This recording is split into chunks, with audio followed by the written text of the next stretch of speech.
Bagade estate, Savarkar Nagar परिसरातील ज्ञानोदय विद्यालयात आषाढी एकादशी निमित्त चिमुकल्यांच्या विठ्ठल वारीचे आयोजन करण्यात आले होते। आषाढी एकादशी म्हणजे देवशयनी एकादशी। ही एकादशी हिंदू पंचांगातील एक महत्त्वाची तिथी असून वारकरी संप्रदायाचा सर्वात मोठा उत्सव आहे। आषाढी एकादशीचे धार्मिक महत्त्व सुद्धा खूप मोठे आहे। ज्ञानोदय विद्यालयात ज्ञानोबा माऊलीच्या गजरात दिंडी सोहळा साजरा करण्यात आला। या दिंडी सोहळ्याची सुरुवात शिक्षकांच्या हस्ते पालखीतील माऊलींच्या प्रतिमेच्या पूजनाने झाली।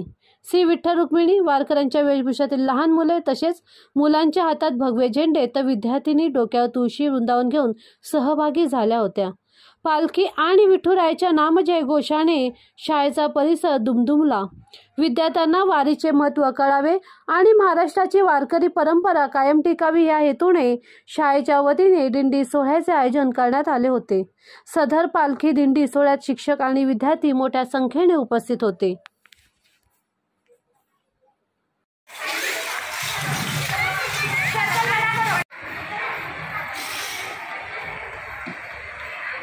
लगेगा ध्यान से।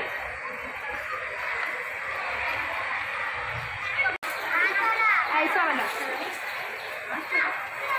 जय जय राम कृष्ण हरी, जय राम कृष्ण हरी,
मैडम क्या कहेंगे, आज जो स्कूल की तरफ से छोटे बच्चों से जो आषाढ़ी एकादशी पे यहाँ पर जो बच्चों की यात्रा निकाली गई है, यहाँ पर विठ्ठल रुक्मिणी के जो बना के क्या कहना है?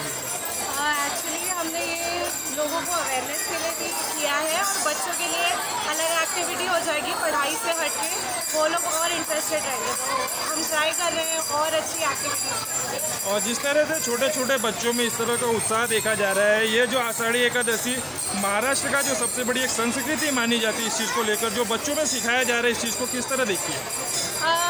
मुझे ऐसा लगता है कि बच्चों में बचपन से ये सब चीज़ें सिखानी चाहिए, तभी वो लोगों को उसका वैल्यू समझ में आता है।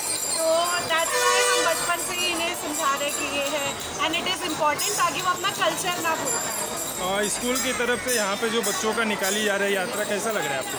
अच्छा लग रहा है, बहुत अच्छा इनिशिएटिव है और मैं चाहूँगी कि सब अवेयर हो इस बारे में और अपने कल्चर को बहुत ज़्यादा रिस्पेक्ट करें।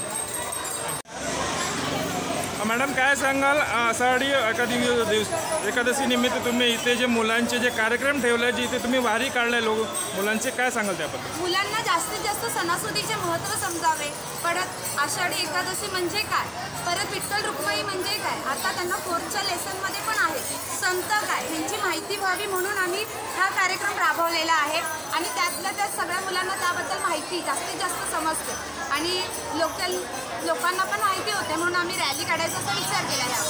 थोडा मुलांनाही आनंद म्हणून पालखी तयार केली, मुलांनी स्वतः पालखी तयार केलेली आहे, मुलं स्वतः गेटअप करून आलेले आहेत, त्यामुळे मग आम्ही पण म्हटलं की चला आपण पण करूया। जसे लहान मुलांमध्ये जशी ही उत्स्फूर्तता बघायला भेटते, तुम्हाला कसं वाटतं म्हणजे ह्यांचं लोकांचं हे असं बघून तर खूप आनंद वाटत आहे की मुलं तयार होऊन येतात, पेरेंट्स सपोर्ट करतायत, म्हणजे पुढे जाऊन अजून चांगली इन्क्रीमेंट होईल यांच्यामध्ये।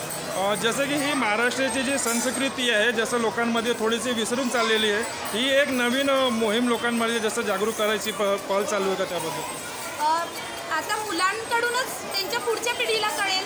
त्यांना जर आम्ही सांगितलं की संत म्हणजे कोण, संत तुकाराम, संत ज्ञानेश्वर यांच्याविषयी जर त्यांना आम्ही माहिती दिली तर ते पुढे जाऊन त्यांच्या घरी सांगतील, मुलांना सांगतील, भावा बहिणींना सांगतील. ही अशी आमची एक प्रयत्न आहे.